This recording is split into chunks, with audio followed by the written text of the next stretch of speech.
Let's go today. Inspire your troops today. Inspire your troops today. If you guys want to be remembered forever, this is how you do it.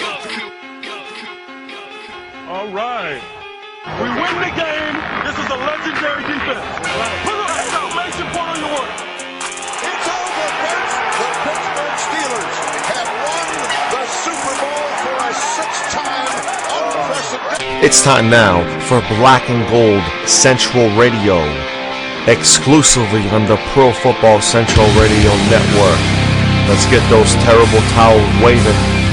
And now your host, Mark Batista.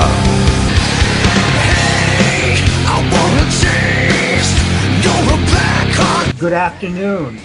Welcome to episode 4 of Black and Gold Central Radio here on the Pro Football Central Radio Network. I'm your host, Mark Batista, here on June 27th, 2013. It's 29 days until Steelers training camp begins. We are going to have Bengals Central co-host Sean O'Donnell here in just a few minutes, and we'll talk some Steelers Bengals. Of course, being AFC North rivals, the Steelers and Bengals are going to face off twice this year. And then later on in the show, we are scheduled to have Steelers linebacker Stevenson Sylvester. So you want to make sure that you tune in for that. Now, I promised last week here on Black and Gold Central that we would go over my Steelers 53-man roster projections for the 2013 season. We'll at least get started on that. I don't want to be like a politician and then not come through on my promises here. We will cover my Steelers 53-man roster projections, and we'll at least get started on that today. We still have 4 weeks before training camp starts for me to finish my Steelers 53-man prediction. So we'll at least get started on that, but we are going to have Sean here in a few minutes. And as some Pro Football Central fans and followers might know, I was on Bengals Central Tuesday to talk about the Steelers and how they sort of relate to the Bengals heading into the 2013 season, and I was asked for my prediction for the AFC North, and I predicted that the Steelers would finish second in the AFC North. I predicted it to go Bengals, Steelers, Ravens, and Browns. Now, a lot can change in training camp, so as I said on the Bengals Central show, I reserve the right to possibly change my prediction as training camp unfolds. So my June prediction for the AFC North is not yet set in stone. That said, obviously the Steelers finishing second in the AFC North, probably not what a lot of Steelers fans want to hear. I just think there's too many question marks right now, too many moving parts for the Steelers, while the Bengals, they seem to be heading in the right direction right now. They've made back-to-back playoff appearances for the first time in 30 years. So, but I also predicted, as part of my prediction, I predicted that the Steelers would sneak into the playoffs with a 9-7, maybe a 10-6 record.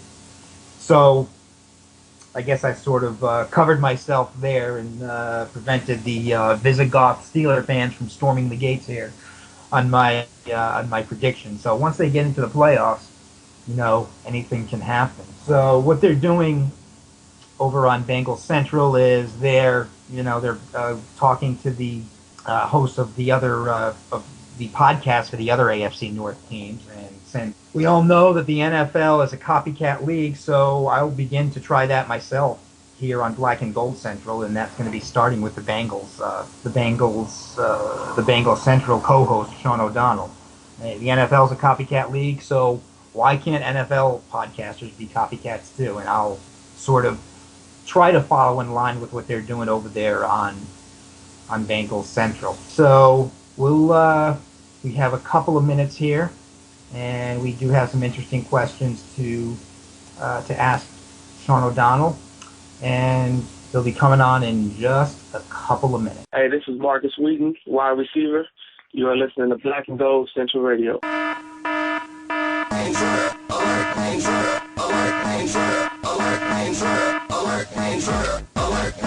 Warning, warning, the following guest is on enemy territory. Warning, the following guest is on enemy territory. Beware. Well, we're here with Sean O'Donnell. He is the Bengals Central co-host here on Pro Football Central Radio, the Bengals Central co-host with Chris Rowling. He's also a Bengals featured columnist on Bleacher Report and also a contributor to Yahoo Sports NFL. Welcome, Sean. Hey, Mike, thanks a lot for having me. I appreciate it.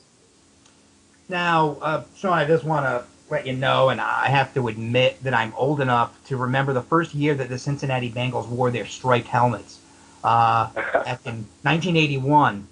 And they clinched the AFC Central by winning a game at Three Rivers Stadium. And there they were with those helmets dancing and jumping around Three Rivers. And that loss eliminated the Steelers from the playoffs. And, you know, little did I know at the time there were going to be a lot of non-playoff seasons for the Steelers in the 80s. And it was just one of the toughest sports moments of my young life there.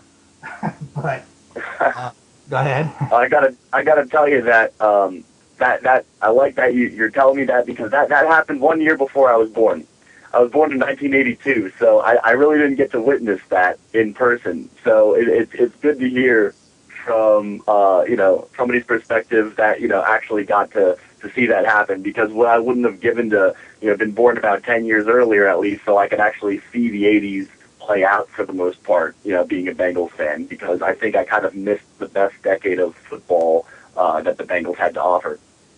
Well, just to put a ceiling on how old I might be, the only Steelers championship of the 70s that I was old enough to really pay attention to was 1979. So now at least everyone knows that I'm not 90 years old. But, Sean, you were born in 82, and before 2011 and 2012, 81 and 82 was the last time the Bengals put together back-to-back playoff seasons. So, as a franchise, the Cincinnati Bengals seem to be heading in the right direction right now. How much of that success can be attributed to the Bengals' patience with Marvin Lewis? I think that really Marvin Lewis has to be given a great amount of credit for the success for the Cincinnati Bengals of recent years, and yeah, their patience with him. One guy that has always kind of been not too popular with the Bengals faithful is owner and president Mike Brown, and really Mike Brown needs to be given his share of credit and the kudos here, because he really stuck with Marvin Lewis. He had faith in Marvin Lewis, and Mike Brown actually even stepped back and allowed Marvin Lewis to take over more of a GM type role, and he gave him more freedom with personnel decisions and roster decisions, which Marvin Lewis, I think, his greatest strength is is personnel, is bringing the right guys in and developing them into the team that he wants to mold. And they have to be given a great amount of credit, both Marvin Lewis and Mike Brown, for for playing to each other's strengths and building a solid franchise that seems to be on the approach of being legitimate for years to come, rather than kind of a one and done thing in years past. Yeah, I mean, when you think about it, if you want to think about how long Marvin Lewis has been the coach, the last Bengals coach before Marvin Lewis was Dick LeBeau. And Dick LeBeau has been the Steelers coordinator since 2004. Is there anything, the fact that they've been sticking with Marvin Lewis and he survived a couple of 4-win seasons, is there any thinking, do you think, in the Bengals organization that they're trying to maybe see what the Steelers have done with their coaches and their coaching continuity for the last 4 decades? And do you think maybe, we should do that too? Yeah, absolutely. I think, as you know, Marvin Lewis was a member of the Steelers coaching staff. He coached their linebackers before he departed to Baltimore to coach that defense that won the 2000 Super Bowl. And I think, Marvin Lewis has always had a respect for how the Steelers organization runs things, how they make their personnel decisions and how they build great teams through the draft and develop young players and always have the next guy ready to go.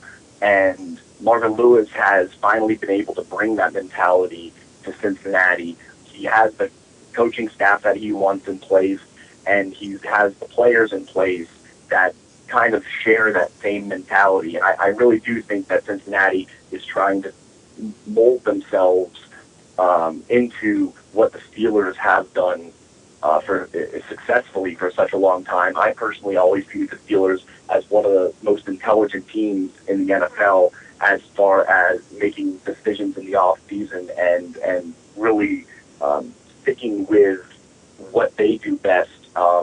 They draft really well. They don't make really rash decisions when free agency comes around, and they get young guys and they develop them from within the organization, and they've put together a very successful and winning recipe. And yeah, I believe that the Bengals are taking a page out of the Steelers' book and attempting to do that same thing. Well, you said that you kind of admired the Steelers' ability to make the right decision during the off season, but you're probably hoping that the Steelers made the wrong decision by cutting James Harrison because he's a Bengal now. And so when you found out that James Harrison was going to be a Bengal, what was your initial gut reaction? Well, I was pleasantly surprised when James Harrison became a Bengal because I don't know if you remember the whole controversy going on with it. The Bengals aren't known to be very strong negotiators, we'll say, with players that they're trying to bring in. And the Harrison talks were a little up and down. We got word that he was about to sign, and then we got word that talks weren't going very well, and then they had completely stalled out, and then the Bengals might be looking at Carlos Danby, and then all of a sudden talks were back on with James Harrison, and the second that was announced, he signed. And it was just a whirlwind of activity going on with the James Harrison signing. And once he actually did sign, I was actually relieved because over the offseason, the Bengals have the 6th-ranked defense from 2012, and they brought back a great many pieces of that defense and kept it intact for the most part. And I felt that one of their biggest weaknesses was at linebacker. And not that they didn't have the players, but that they really didn't have the experience at linebacker. I mean, there's a good possibility that the Bengals might be starting 2 linebackers this year who were undrafted free agents in 2012. So, obviously experience is needed. And James Harrison was an absolute terrific addition there. I think he's going to fit really well on the strong side of a 4-3. I think he's going to benefit from the great defensive line that the Bengals have. And they're not going to use him too much. They're kind of using him primarily as kind of a run stuffer over on that side because that's kind of been lacking for the Bengals over the last couple of years. And they'll use him sparingly as a pass rusher as well to try to kind of be an extra force in there with guys like Carlos Dunlap, Geno Atkins, and Michael Johnson. I think he's going to fit really well, and I think he's going to groom the young linebackers like Vontaze Burfict and Emmanuel Lemur, into better players. So I really do like the signing of James Harrison. In fact, I had former Bengals tight end Reggie Kelly on the BlackNGoldCentral show not too long ago, and I asked Reggie Kelly what James Harrison was going to bring to the Bengals because obviously he's seen him in the trenches being a blocking tight end. And Reggie Kelly's answer to that was P-A-I-N, pain. He said James Harrison is going to bring pain. So as a player that's very familiar with James Harrison, obviously Reggie Kelly had some nice words to say about the guy. Well, that reminds me of another thing that came out right around the time you were born, Sean, Rocky III, and Mr. T's prediction for his rematch against Rocky Balboa. Prediction was pain. That's right. Now, let's talk a little bit about the Bengals draft picks. Perhaps it's a 3-part question. They got Tyler Eifert in the first round at tight end. And Jermaine Gresham, he's had more than 50 catches in each of his 3 seasons with the Bengals. So kind of wondering how you think Tyler Eifert is going to fit in. Giovanni Bernard, the running back in the 2nd round. He's been very serviceable in his career. He gained 3.9 yards a carry in last year. And how long before Giovanni Bernard becomes the featured running back? And then Margus Hunt I was thinking, he's kind of a physical freak at 6'8", 277, but he doesn't have much football experience, so he didn't draw my interest much as a Steelers fan. But when the Bengals drafted him, I'm like, oh no, because I thought of Michael Johnson. And it's like, is this guy going to be the next Michael Johnson? So let's tell me what you think, your thoughts on those three draft picks for the Bengals.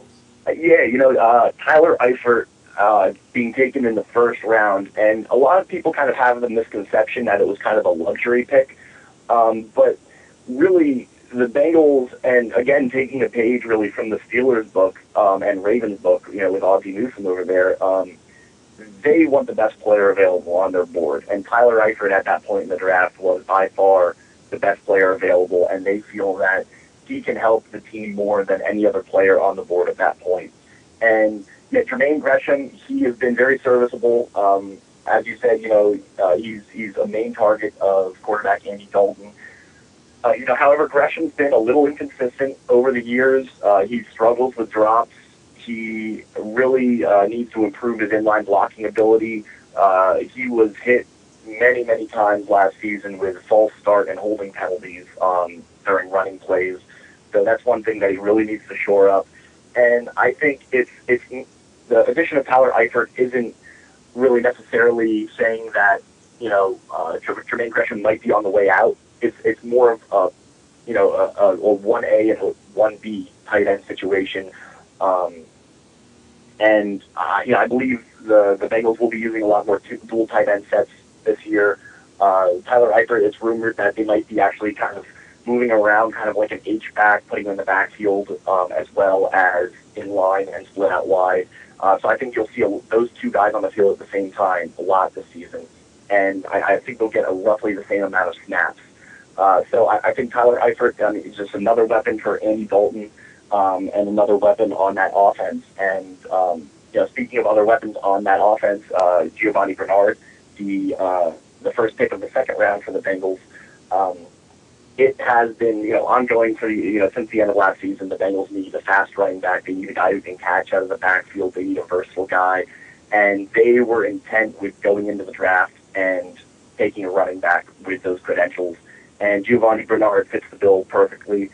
He was known as a very good blocker in the backfield and pass protection during his days in North Carolina. He's probably one of the best receivers at the running back position out of this past year's draft.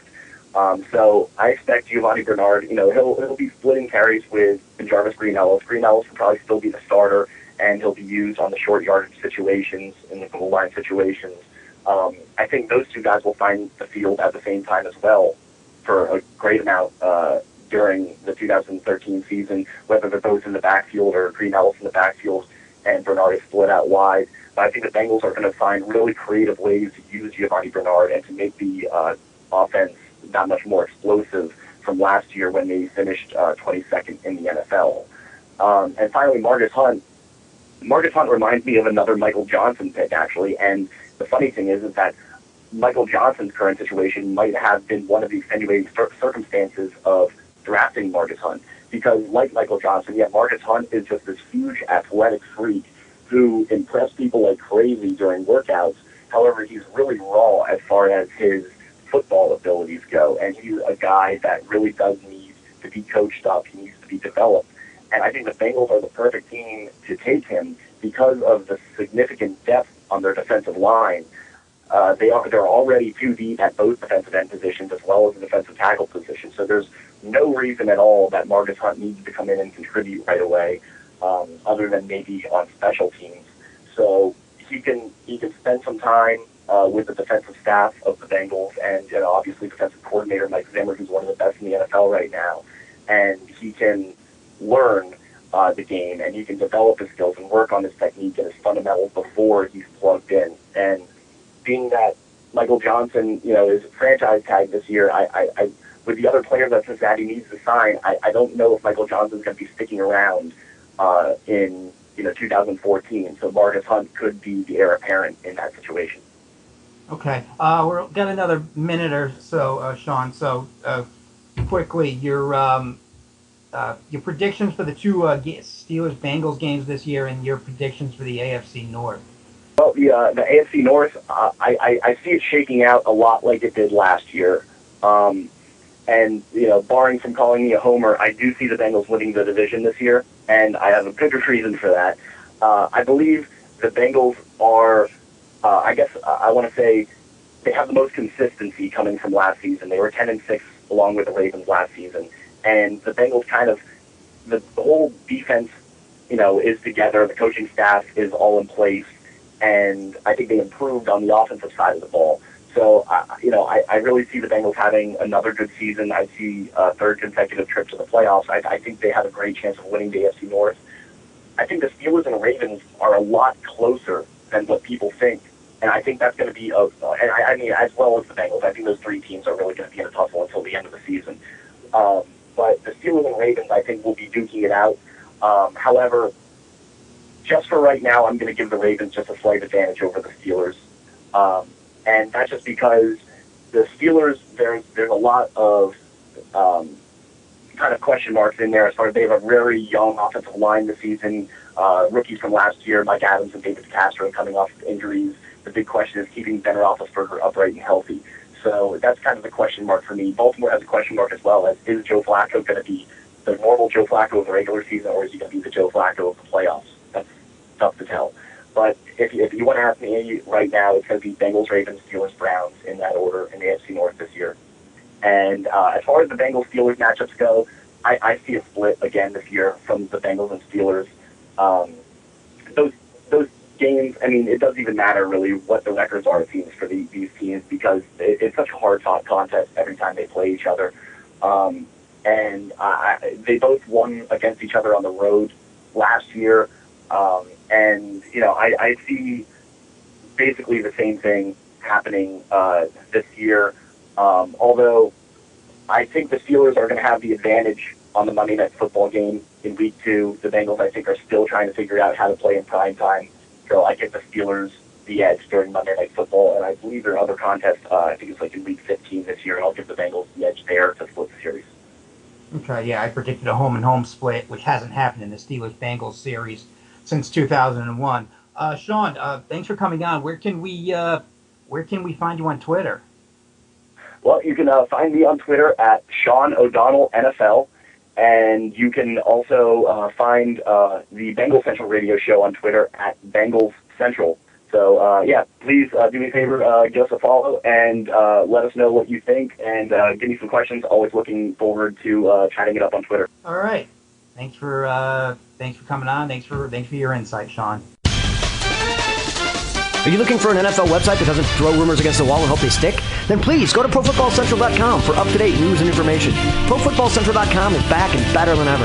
We're dedicated to being your number one NFL fan site, so come check us out at ProFootballCentral.com and experience the difference.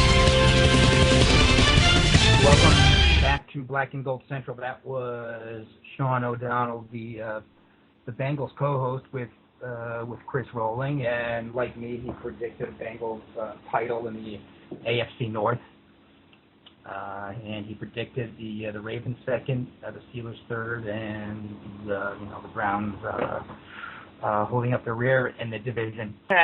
Stevenson Sylvester here on Black and Gold Central Radio, Pittsburgh Steelers linebacker. How you doing, Stevenson? I'm doing well. How are you? Good. Now, do you go by Stevenson, or do people call you Steve? No, most people call me Sly, because, unfortunately I have like a dyslexic name. A lot of people get it mixed up, so the easiest one to go by is Sly. People who don't know me and just read me off of the paper, they call me Stevenson, so that's how I know it's the first time meeting somebody or something, but most people just call me Sly. Okay, all right. Well, we'll call you Sly here because really it's easy. We're saving 2 syllables every time we use it. Talk to you. So Sly, we're here with Sly Sylvester here. Thank you for your time, Sly. Now, this is your third off season with the Steelers. Now, it's a team that made the playoffs last year, or made the playoffs in 2011, but missed it last year. What's the mood like during this off season compared to last off season? Our mentality is the same. I mean, a lot of people are are hesitant and angry, which we are angry too that we didn't make the playoffs last year. But if you really look at it, and the things that went wrong were nothing major, so nothing really has to change. We just have to change the outcome of the games, which five of our 8 losses were by 3 points or less. And, that could be just a couple of plays that could happen here or there. So, our mentality is the same each and every year. We go into it wanting to win the championship. And the way these guys are working this year, and I love our rookies. Our rookies, they're willing to do all the jobs that we ask them to do. And, we just have a really good core. Our veterans are ready to go, and they're excited. And, when you see the veterans as excited as they are, it really brings the team together, and we'll be ready to go this year. So no major problems. Nothing really needs to be fixed. It sounds like you're saying. No, not at all. Not at all.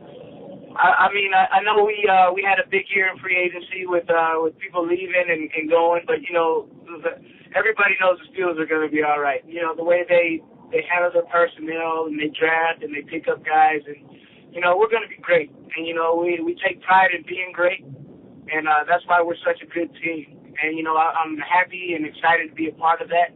And, there's nothing like it. You talked about some of the rookies that you're excited about. Now, I believe, one of these rookies is Reggie Dunn, who you have something in common with in that you both played at Utah. Now, have you had a chance? Did you get a chance to watch any Utah games with Reggie Dunn playing? Of course, man. I'm an alumni of Utah, man, till I die. Of course, man, Reggie Dunn is an extreme talent, and that we lost Chris Rainey this year, so we need that talent at kick returner, and his 4.2 speed is you got to believe that. And that game from college to the pros, it's a real adjustment, and a big part of it is mental. So, if he can make that mental switch, because, he has the physical attributes. But if he can make that mental switch and come around and become a complete football player, he'll be amazing in this league, man. And he's a joy to watch, and I love watching him at Utah, helping us win games at the college level, and I hope he helps us win games here at the pro level. Okay. So you think that he had 4 kickoff returns for touchdowns when he played at Utah. It might be a lot to ask for him to do the same thing in the NFL, but, so you think that there's a chance that he can come close to doing in the NFL what he did at Utah? Hey, like I tell everybody, anything is possible. Everybody can make a shot. You come from a free agent, there's plenty of free agents who came and made this league, turned this league around. And, it doesn't matter where you come from. You got the opportunity, just take advantage of the opportunity. And, yes, I do believe he can make a splash in this league. He just, like I said, the pro level is a big mental game.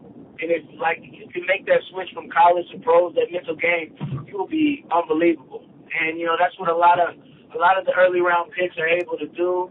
And that's why they're picked earlier, I feel like. But, he can do it. He can do it. He has that talent, like I said, like a lot of these guys do. And, we're going to be a really good team this year, and I hope he can help contribute. One of the big position battles in Steelers training camp is shaping up to be Travis Jones versus Jason Worlds at outside linebacker to replace James Harrison. But you have been moved from inside linebacker to outside linebacker. So with you going to outside linebacker, should we be thinking, hey, what about Stevenson Sylvester replacing James Harrison? First off, I'd like to say I haven't been moved. I have not. I'm still an inside linebacker. I don't know. There was an interview done saying that I have moved. I have not moved. Okay. I am the linebacker that plays all 4 positions. So it's not that I moved. I'm versatile. I can play outside. I can play left or right. I can play both of the inside positions. I take reps on the outside, but I have not moved or changed positions. I'm able to play all 4, so I'm still an inside linebacker. But, I'm able to take reps to the outside. Okay, great. Well, that's good that we have that cleared up. Stevenson Sylvester still an inside linebacker. Now, you've played a lot of special teams. in your time with the Steelers. Sly, what do you think needs to happen for you to see more defensive snaps? I don't know. The Steelers, they have a game plan, and when they go into games, they'll use that game plan. And if I'm in that game plan, I'm in that game plan. If I'm not, I'm not. I just need to take advantage of my opportunities when I do get on the field. And the special teams, those are limited, maybe 20 reps, 25 reps a game. So I can make a splash on special teams, and special teams is a huge part of the game. But I would love to play defense. I know I can play defense, so. Getting on the field on the defensive side, helping this team win in that fashion would be incredible for me. But, my time will come. Be patient, as all the veterans have said. They have been patient in their days, and so I got to be patient in mine. Okay. According to the Pittsburgh Tribune Review, Steelers linebackers coach Keith Butler said during the draft that this would be your last chance to make an impression with the team. How do you feel about that?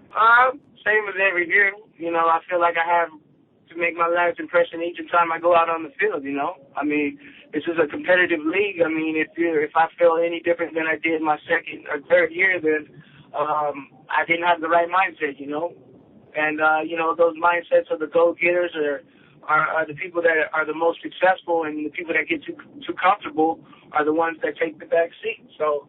I like the challenge. I respect the challenge, and I do understand that I only have a 1-year contract, so I don't have a cushion as other people do have.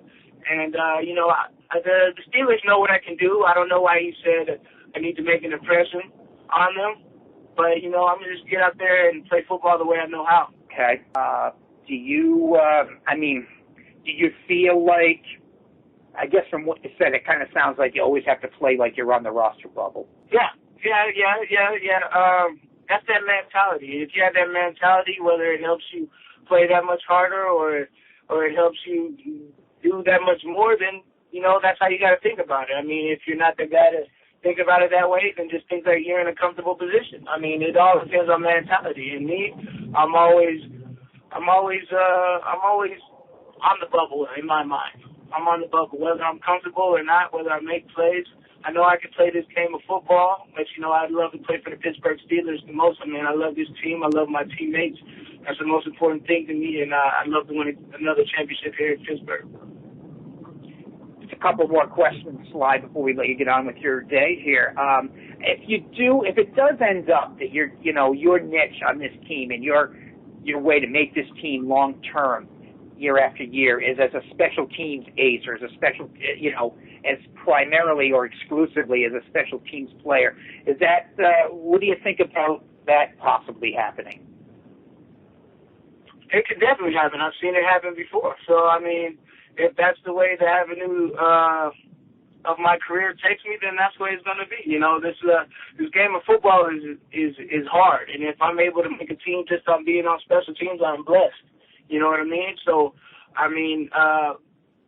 my career is gonna be it. I just gotta work hard. I'm working hard now, man. This season's gonna be incredible. The NFL talent all around the league, all 32 teams is really grinding, man. So I'm just appreciative, and I can't wait for the season to start. Okay, finally, one of your fellow inside linebackers, Sean Spence, had a pretty serious injury last year. Fly, and it is kind of, no one's really sure if he'll be able to ever get on the field again. Have you been able to talk to him? Have you seen him in his rehab? What do you think Sean Spence's chances are of playing football again? Sean Spence is a strong guy, man, and coming back from the injuries that he had is incredible, and I commend him for that. He has a great mindset. And, he wants to play. So as long as he feels like he can play, he's going to play. And I don't take nothing from him. And I appreciate his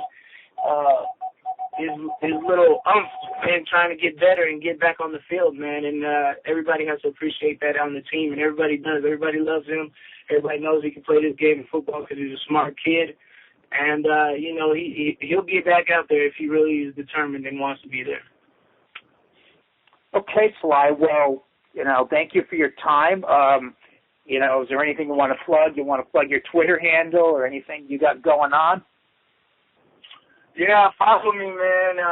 Sylvester55 on Twitter. I got a Facebook fan page, Stevenson Sylvester. If you want to follow me on there, I do giveaways and all kinds of different things during the season. I've been kind of shadowed down here, kind of focused on rehab and getting ready for this next season, this offseason, so I haven't been able to do too much. But as soon as the season kicks back up, I'll be back on it. And, just be ready for an exciting year from everybody. Everybody's out here working, and the Steelers are really upset about the year that we had last year, and I know Steeler Nation is not used to that. So we're going to be on the grind and doing our thing this year. So expect great things from the Pittsburgh Steelers. To get started on that, Steelers 53-man roster that I promised, and the logical place to start when predicting any team's 53-man roster is quarterback. Now, I have some few observations on quarterback. Obviously, the three quarterbacks I predict are going to make the team are Ben Roethlisberger, Bruce Gronkowski as the number 2 quarterback, and Landry Jones. The Steelers got Bruce Gronkowski, who was on the Bengals last year as a free agent. Gronkowski didn't have to play, but he was on the Bengals the last 2 years. Really no need to use him because they had Andy Dalton. And, of course, Landry Jones from Oklahoma is the Steelers' 4th-round draft pick in the 2013 draft. So, obviously, Roethlisberger, hopefully he's all healed up from his injuries last season. He had his knee cleaned out, MRI, so Ben Roethlisberger is obviously going to be the starting quarterback. Bruce Gronkowski, they're trying to get younger at the backup quarterback position. The Steelers are. I don't know if Gronkowski is any better of a backup than Charlie Batch, but he's younger. I mean, he's 30 years old. He's just a little bit young, not much younger than Roethlisberger, but they're at least a little bit younger at the backup quarterback position, number 2 backup quarterback position. Now, Landry Jones, kind of an interesting because I don't watch college football quite as religiously as I watch the NFL. There's already between 16 and 20 Sundays a year that are blocked off from anything else that goes on in my life so that I can watch the Steelers. So, I can't do that on Saturdays too. But back in 2003, I happened to be flipping channels and caught a little bit of college football, and it just happened to be Ben Roethlisberger playing at Miami of Ohio, and I thought he looked good. So a few months later when I saw on TV and I was watching the draft and I saw Ben Roethlisberger take that phone call from Bill Cowher, it was pretty cool. Now, it's funny how, fast forward 9 years, and in 2012, just a few months ago, I had a little time to watch some college football, and I came across Landry Jones playing against TCU on December 1st. I caught a little bit of that game. What struck me about Landry Jones, he wasn't the most exciting quarterback to watch, not the most dynamic quarterback. He threw a lot of short passes. I didn't see him go downfield quite as much, but at least it gave me a little familiarity with him when the Steelers drafted him. Now, it's kind of an intriguing pick that the Steelers made in the 4th round, picking Landry Jones. The Steelers haven't drafted any quarterback since they took Dennis Dixon in 2008, and they haven't drafted a quarterback this high in the draft since they took Ben Roethlisberger in 2004. So it was kind of intriguing, like, ooh, they picked a quarterback. So it's sort of like a marriage, if you can work with me on this analogy. It's like the Steelers and Ben Roethlisberger, it's a happy marriage. They have 2 championships, and in the marriage analogy, those 2 Super Bowl titles are like the kids in the marriage. But now here's Landry Jones. They picked a quarterback. And it's sort of like the new person at work that either the man or the husband or the wife can't help but check out. and it's intriguing, but really in reality, Landry Jones really has a long way to go. He's definitely going to be, I don't see him becoming even the number 2 quarterback anytime soon, but from what I've read, it just seems that, he throws he's been throwing a lot of wobbly passes in the Steelers' off-season activity, so he's got a long way to go. So, recapping quarterback, it's going to be Ben Roethlisberger, Bruce Gradkowski, and Landry Jones. Those are your 3 quarterbacks on the Steelers' 53-man roster, according to my prediction. Now, at running back, Le'Veon Bell is their second-round draft pick.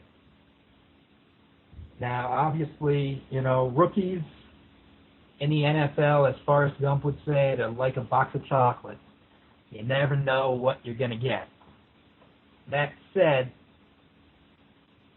Le'Veon Bell from Michigan State, he should be able to beat out either Isaac Redmond or Jonathan Dwyer. And, I really see him as the day one starter at running back for the Steelers.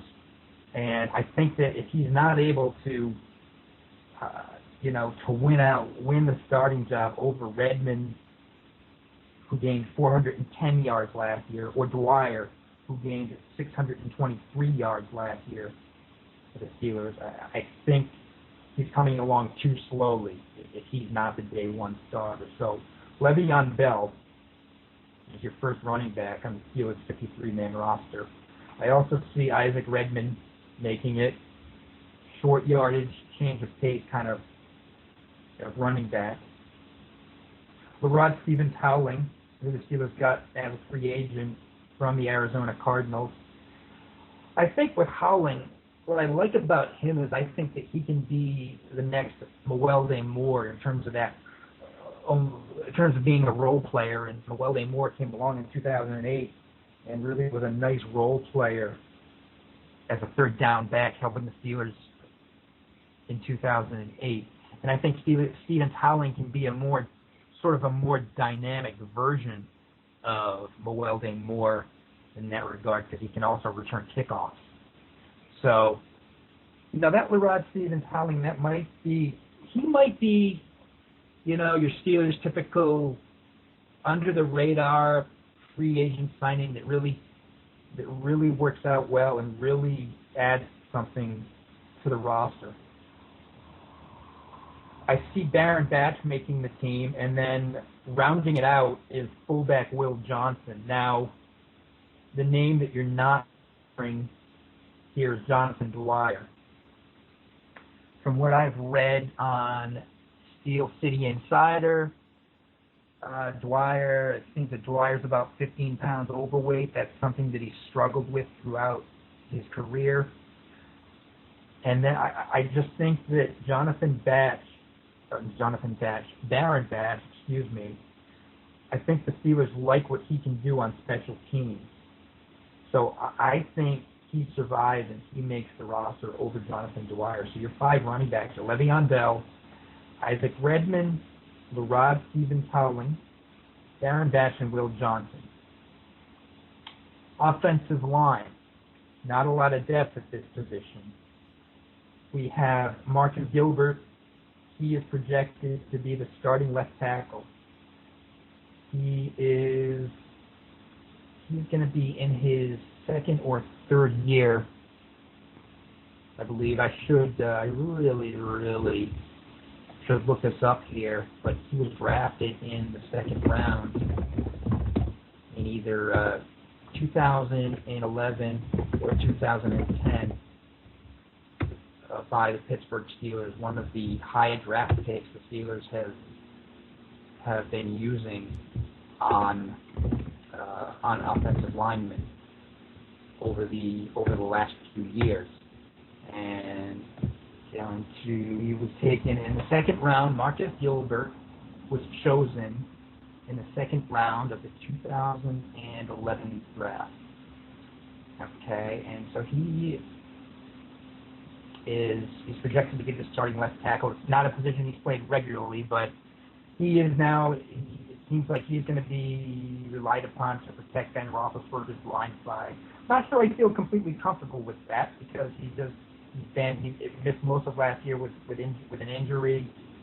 So the Steelers have kind of moved on from Max Stark. So we'll see what Marcus Gilbert can do. You know, I have a lukewarm optimism about that. Ramon Foster is projected to be the starting left tackle. It was kind of a little bit surprising that the Steelers chose to re-sign him, but they decided to keep Ramon Foster. And I think according to Pro Football Focus, he only allowed 2 sacks last season. So he'll be plugged in there. Again, projected at left guard. Marquise Pouncey, he's done nothing but make Pro Bowls in his career, in his 3-year career for the Steelers. Might be a little bit overrated, but he's still a young player. He's only heading into his 4th season, so he's very athletic. So I think he can raise his game a notch and hopefully really, really be a leader on this offensive line for the Steelers. David DeCastro, he was injured in the preseason last year. He hurt his knee, I believe, but he was able to recover quickly enough, and he played in the last 4 games. So hopefully those last 4 games at least gave him a little bit of on-the-job training. He doesn't have the benefit of an entire rookie year to have learned, but hopefully those 4 games gave him a little bit of seasoning, a little bit of experience, and hopefully he's ready to handle the duties at right guard this year. He's projected to be a top 15 pick in the 2012 draft, and when he fell out of the top 15 and he fell to the Steelers, then the Steelers basically ran to the podium with the card with David DeCastro's name on it. So we'll see if that pick ends up being worth it to the Steelers. Mike Adams is projected to be the starting right tackle. Obviously, he's recovering from that unfortunate incident when he was stabbed in Pittsburgh back at the beginning of June. From all I've heard, he should be able and ready to go there in training camp. Now the top backup is going to be Kelvin Beachum. They've kind of been training him. They've been working him out of just about every position. He can sort of be that swing backup there, that versatile back, what they're going to need. Nick Embernay, guard. We had him on the show last week. He's an undrafted rookie, and I just think that he has that nasty demeanor, that nasty streak that you need, and I see him making this team. Backup, a free agent tackle, Guy Wimper. He's sort of on the downside of his career. They sort of got him off the scrap heap. I'm not overly optimistic about what he can do, but he'll make the team because of his experience. And then John Malecki I have as the 9th offensive lineman. They're probably only going to draft 7 offensive linemen per game, but I think they're going to carry 9 of them. And John Malecki, he's played 1 game. I think it was the season finale last year against the Browns. But he's somebody who could line up at center. And the Steelers don't, now that Doug Legursky is gone to the Buffalo Bills, they don't have that bona fide backup center. They don't have someone who has played significant time at center. Beachum might be able to do it. And John Malecki, I think they've tried him out there, so he might be able to latch on to this team as a backup center. Those are your 9 offensive linemen: Marcus Gilbert, Ramon Foster, Marquise Pouncey, David DeCastro, Mike Adams, Kelvin Beachum, Nick Embernay, Guy Wimper, and John Malecki. At tight end, Keith Miller obviously will make the team. We just don't know if he's going to be able to start week 1 because he had that tore multiple ligaments in his knees at the end of the season last year. Max Space is going to be the Steelers reacquired him after he went to the Bears. He was with the Bears for a couple of years after playing for the Steelers from 2007 to 2010. So Matt Space, he can't make the great catches, but if you throw the ball right at him, he'll catch it, and he's a very strong blocking tight end. And then second-year guy David Paulson, I see him making the team as the third tight end. Now, the name that you're not hearing here, unfortunately, is David Johnson. He missed all of last year with an injury. I think that he might be able to latch on to the team early in the season while the Steelers wait for Heath Miller to come back, but he might not be able to make it to the entire season. But you never know because of injuries. This is the NFL. People get hurt. So with an injury, David Johnson can definitely find a place on this team. Wide receiver, Antonio Brown and Emmanuel Sanders, top 2 wide receivers. Obviously, that's the way it looks right now here in June, a month before training camp begins. Steelers need Antonio Brown to regain the form that he showed in 2011 when he was the team MVP. They need that kind of Antonio Brown rather than the one last year. Not that Brown had a terrible year last year, but there were a couple of costly fumbles. That silly incident in the game against the Redskins where he returned a punt for a touchdown and he ran the last 10 or so yards backwards. They don't need that from Antonio Brown. That was just, young guys can do silly things sometimes. And hopefully Brown can get that out of the system and become a leader on this team. And Emmanuel Sanders, the Steelers, I wouldn't mind if they get a huge year from Sanders and then lose him at the end of the year and he signs a big contract somewhere else. A year is a long time in the NFL, and I'll take one good year from Sanders, and even if that means him going to another team that the Steelers can't afford to keep him. If he has another 40 or so catch season, the Steelers might be able to keep him. Marcus Wheaton, who we had on the show 2 weeks ago, I see him making the team as the number 3 receiver. Scouting reports have said that he is a more polished version of Mike Wallace. So that's always a good thing. That'll decrease the chances of Mike Tomlin slapping that one-trick pony label on Marcus Wheaton. He needs to be able to run more of a variety of routes than Mike Wallace could. He's a little bit stronger, a little thicker in the upper body than Wallace was, so maybe he might be a little more useful in terms of blocking. I think Jericho Godfrey can make this team as the number 4 wide receiver. I think even if he remains the number 4 receiver, I really would like to see him have the ball thrown his way a little more, especially in the red zone. I think he's been underutilized in his 2 seasons with the Steelers. Since coming from the Jets, he's caught a combined 33 passes in the 2 years he's been here. I have a feeling with Mike Wallace not around anymore, there might be more balls to go around, even for Cotchery as the number 4 receiver. J.D. Woods, an undrafted free agent from West Virginia. I've been saying all along that I think he can make this team, and so I'm gonna stay with that. I'm gonna stay with that right now. He caught 61 passes last year at West Virginia, including an incredible one-handed catch on YouTube. I highly recommend you look it up. I think if you just do a search for J.D. Woods one-handed catch, you'll probably find it right away. And he had two Edmund Bailey and Tavon Austin, 2 teammates who both caught 114 passes, but he still found a way, J.D. Woods, to catch 61 passes for the Mountaineers last year. So he's worth keeping an eye on, and he's my roster projection to be the number 5 receiver on their 53-man roster. Finally,